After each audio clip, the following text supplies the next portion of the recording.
Hello, it's Carla McLaren again, and in this episode of Emotionally Speaking, I want to look at how do you take care of yourself in chaotic and troubling and dangerous times. It seems as if that's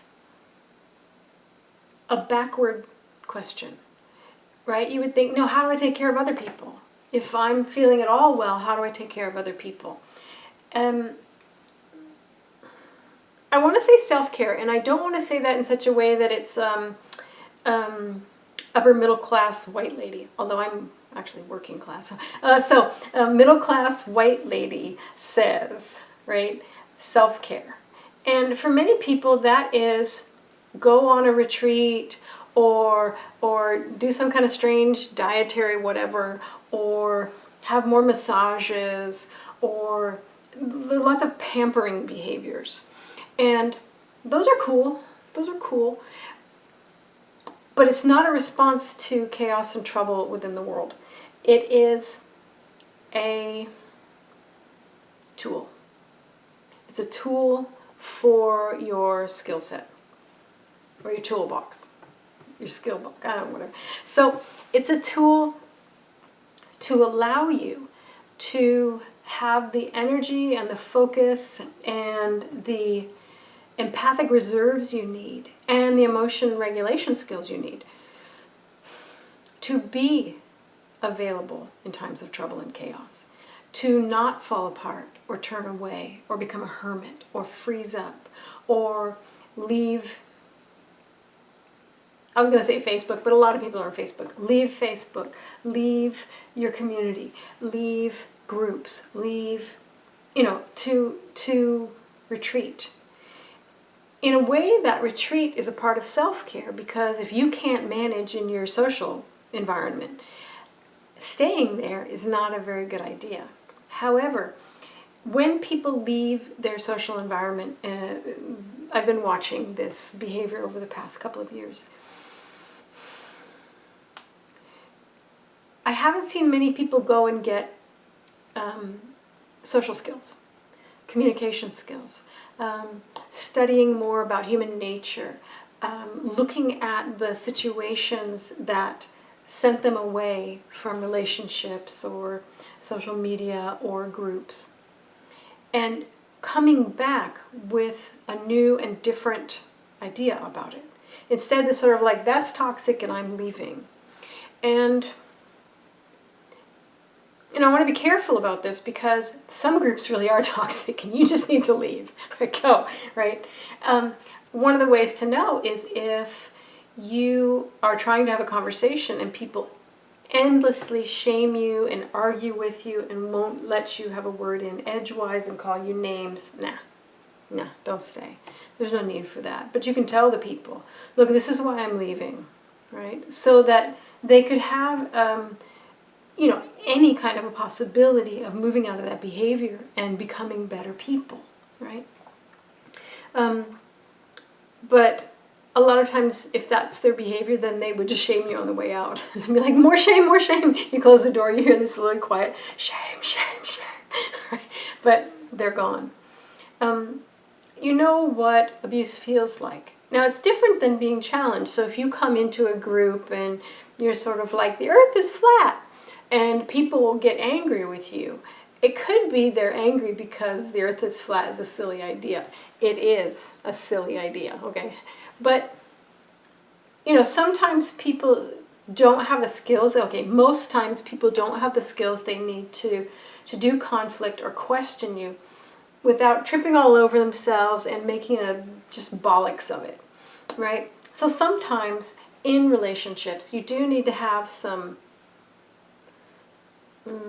cushion for other people's incapacity with emotions and conflict and mediation and communication, right? That's where the self-care comes in. If you are depleted, you never take care of yourself, you don't take breaks, you don't get massages if you like them. If you don't get them. You don't go out into nature if you can. You don't take some time with your favorite music. You don't read wonderful books. You don't look at art, even if it's in a magazine. If you don't even look out at the sky, then there's really no cushion that you have. There's none. So if people are going to act up, right, their acting up is going to come, boom, hit you right on the skin. Ow, ow, ow, ow, ow, right? If you have a cushion, there's sort of a they're over there, okay? You're over there doing that behavior, and boom, it sort of hits the cushion, comes a little closer. But yeah, okay, I can see you don't know how to work with anger. You are afraid and you don't want to say it. You're feeling sadness and grief, and you don't believe in either one because you've never seen it done right. So this is the behavior you're showing me. Okay, I don't like it, right? I don't like it, but I understand it because I have a cushion. I have energy. I've filled myself up. If I haven't, all of those emotions that a person isn't working with and all the problems are just going to come at me, and I may not know if they're my problems or theirs. So self-care is a part of your cushioning so that you can be available. And maybe you could say to that person, I see that you're angry right now, and I support you in this because what just happened really wasn't right. And that's it. And sometimes if you say that to a person and you don't say but you need to, whatever, right? They'll be able to calm right down and get into the emotions that are more relevant to what's going on, right? But if you don't have that cushion and if you don't have that energy and that kind of a self-filling, you'll just go, you might fall apart or you might attack back, right? So the person would never have a chance to move more gracefully into his or her real emotions. And you would never have a chance to feel a separation and be able to have your own life in the presence of others. So self-care becomes crucial not because you want to go live in a spa and eat little coconut macaroons all day. Self-care becomes crucial so that you are a functional, humane center for justice, empathy, emotional awareness, kindness, humor, sarcasm if you need it, right? That you have enough inside you to be able to weather the difficulties of others. Because have you looked around recently? Everybody's having difficulties. And your capacity to be present can literally change the world for someone, right? Literally, it can change their day, it can change their mind, it can change their emotional state, it can change their life. When people are in this much trouble and this much pain, it behooves those of us who even know if it's possible to do as much self-care as we possibly can. And that can be simple. You do not need to have money, all right? You can go to your friend's house and create some kind of a party based on whoever has, it's like, I've got 45 cents, I'm going to get a head of lettuce or something like that. And to create things with your friends, regardless of how much money you have. You can go to libraries, which are free, and you can immerse yourself in art or literature or wonderful stories or ideas, right? That harkens back to the best in humanity. You can fill yourself up with that which is valuable.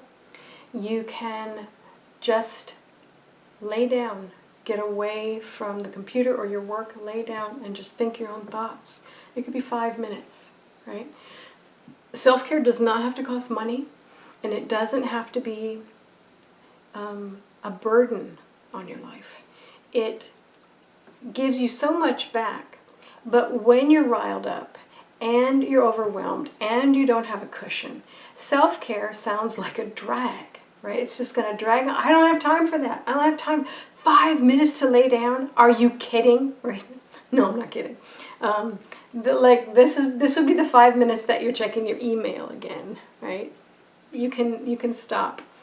But if you do not have that capacity to take time for yourself, you'll soon lose capacity to have time for yourself and to have time for others, and to have time to start thinking creatively about the really serious trouble that we are in this country and in many other countries, most other countries right now. If we allow ourselves to be drained and depleted and overwhelmed and emotionally sort of ravaged by this time, there won't be anybody left standing, right? And a part of healthy anger is to say, this far and no further. This is what's important. And I will stand up for this thing